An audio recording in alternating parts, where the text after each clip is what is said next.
Now, W.Riggs theory of prismatic Sala model. Now, this is a thought-provoking theory which, in a search of finding what kind of administrative system will be suiting the developing countries like India. In the world of nations, around 200 nations, majority of them or 90% of them are in the developing stage. Only a microscopic minority are in a developed status. Now, India being a developing, now W.Riggs wants to study what could be the administrative process in the developing countries, which he terms it as a prismatic societies. Now, he follows a two-dimensional approach. One dimension is initially he applied in 1957, which he called it as a theory of differentiation. Now, he has differentiated based on structural functional approach of three societies. He has classified the societies into three based on structural and function. Now, based on structure and function, it means structure means that is institution created for delivering certain functionalities. For example, you are creating a parliament as an institution for lawmaking. It's a function.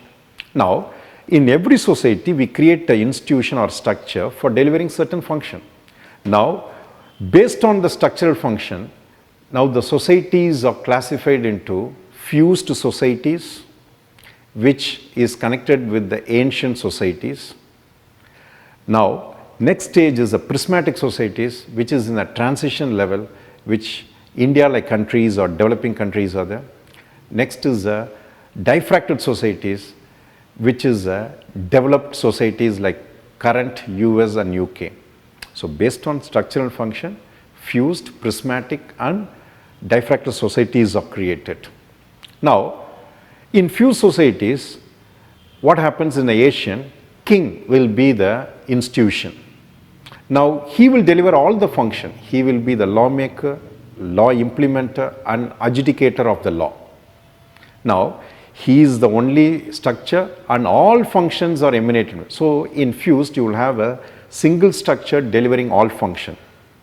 Now, in the second stage, you have certain structure created, like India like countries, certain structure created, and one structure will deliver two or more functions. Another structure will deliver two or more function. Now, this is a transition stage.